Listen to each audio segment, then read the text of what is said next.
Oi pessoal, tudo bem com vocês? A nossa aula de hoje vai ser sobre realismo, que foi um importante movimento literário no Brasil, na Europa também, mas nós vamos estudar especificamente sobre esse movimento no Brasil, certo?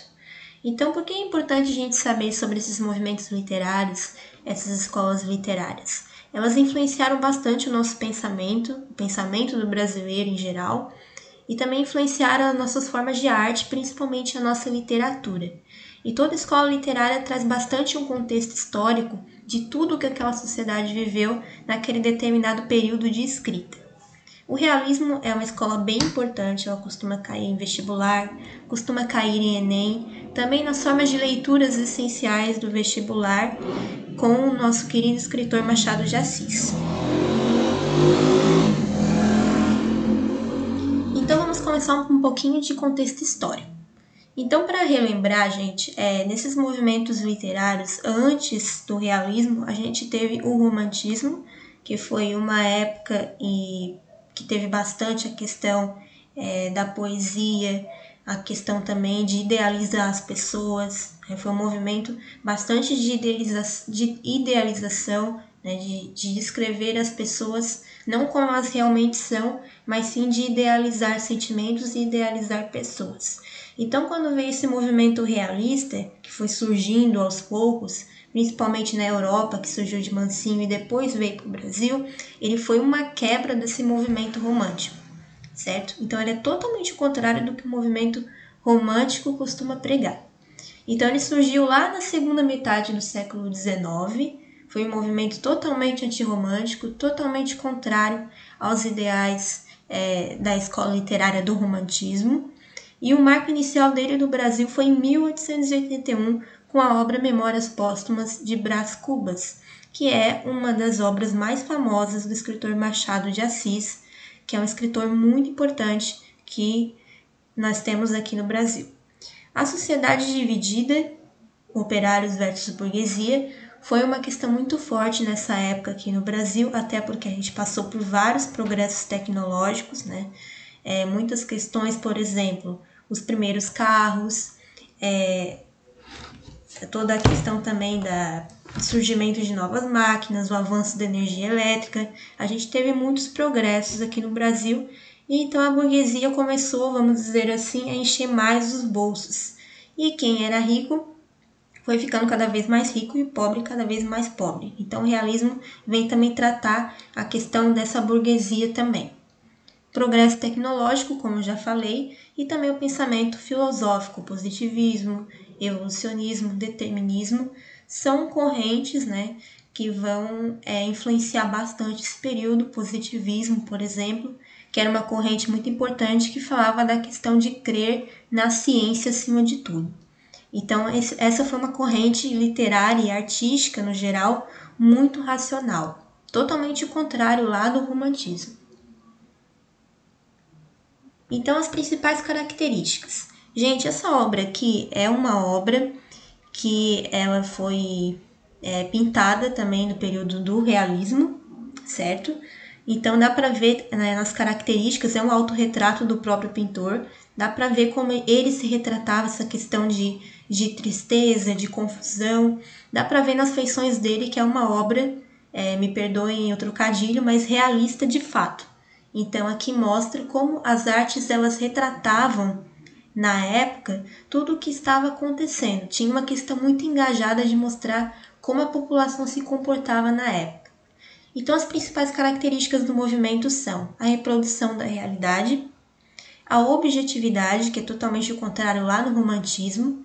No romantismo tinha uma subjetividade, né, de não mostrar como as coisas eram, era toda a realidade idealizada, e aqui é totalmente diferente.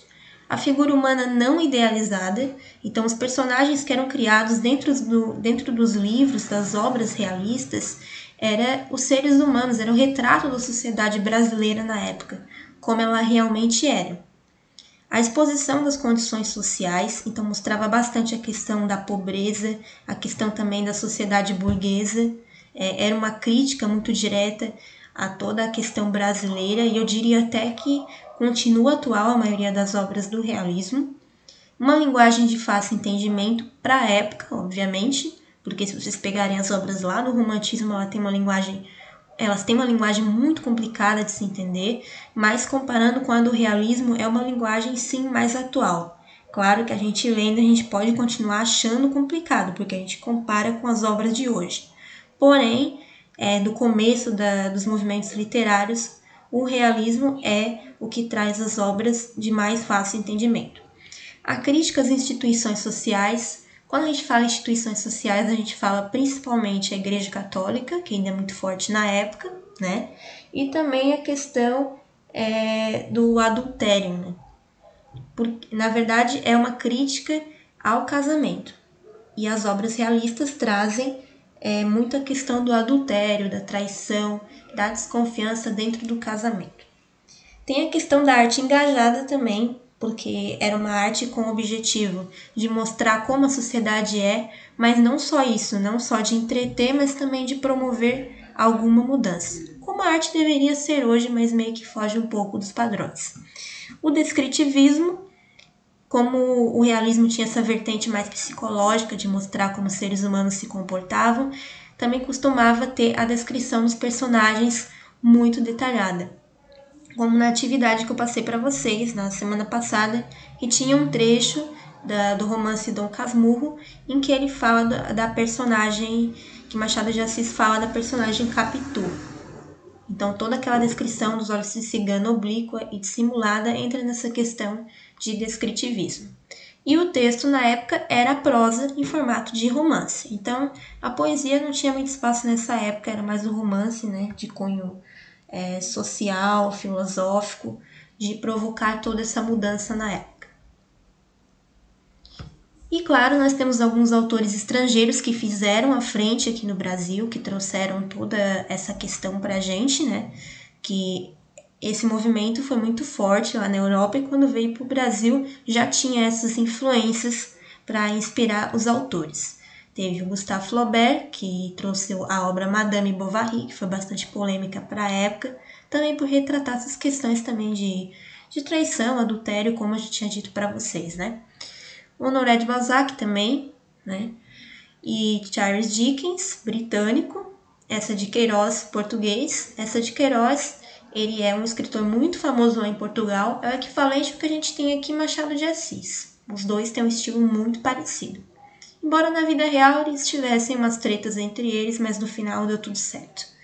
E depois a gente tem o Dostoiévski, que é russo.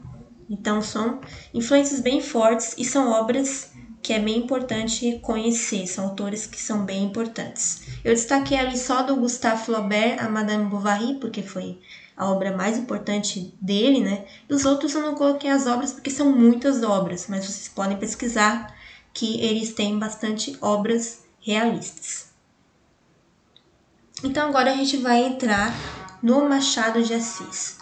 Sobre o Machado de Assis, gente, ele não é o único escritor do período realista, porém, nós temos também o Raul Pompeia e o Aloísio de Azevedo, mas eles não são no todo realistas, porque logo em seguida a gente tem o naturalismo, que depois nós vamos conhecer um pouco também, só que o Raul Pompeia e o Aloísio de Azevedo, eles estão ali no meio entre os dois, então muitos teóricos acham que eles são mais realistas, outros acham que são mais naturalistas. Eu acredito que eles são mais naturalistas, mas enfim, ninguém me perguntou, né? Machado de Assis, para mim, ele é o mais realista de todos, e quando a gente pesquisa sobre realismo, ele é o primeiro que aparece. Eu coloquei essa foto porque retrata realmente como ele é, porque na época, muitas das fotos que eram tiradas, elas eram embranquecidas, porque tinha questão racial muito forte ainda. Então, houve uma polêmica, nem é tão recente assim, acredito, porque tem muitos textos atuais falando sobre as fotos dele antigas, que devem trazer a cor dele como realmente é, porque elas eram embranquecidas por toda a questão racial que tinha da época. Então aqui eu trago para vocês algumas obras. Essas obras são do período realista, certo? Memórias Póstumas, que foi o pontapé inicial do realismo aqui no Brasil. Quincas Borba, Dom Casmurro, que a gente vai ver muito essa obra, Esaú e Jacó e Memorial de Aires. Memórias Póstumas de Brás Cubas tem até o filme, se vocês quiserem pesquisar, tem lá no YouTube completinho. As obras também são de domínio público, vocês conseguem achar em PDF na internet. Dom Casmurro eu já coloquei para vocês lá no Classroom. E também sugeri a série da Globo, a minissérie, tem 5 episódios, é muito boa. Ela tá completinha lá no YouTube também para quem quiser conferir, certo? Enfim, obras muito boas e que vocês devem ler, porque elas costumam cair bastante nas provas de Enem, vestibular, etc.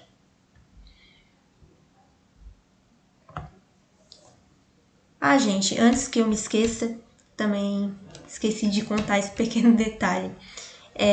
O Machado de Assis, ele é realista, porém ele teve obras lançadas em outros períodos. No romantismo, por exemplo, ele tem algumas obras, porque ele escrevia de tudo, escrevia teatro, né, crônicas, ele era muito versátil. Então ele tem obras no período do romantismo e também obras no período do naturalismo. Porém, foi no realismo que ele escreveu sua grande obra, que foi Memórias Póstumas de Brás Cubas, certo?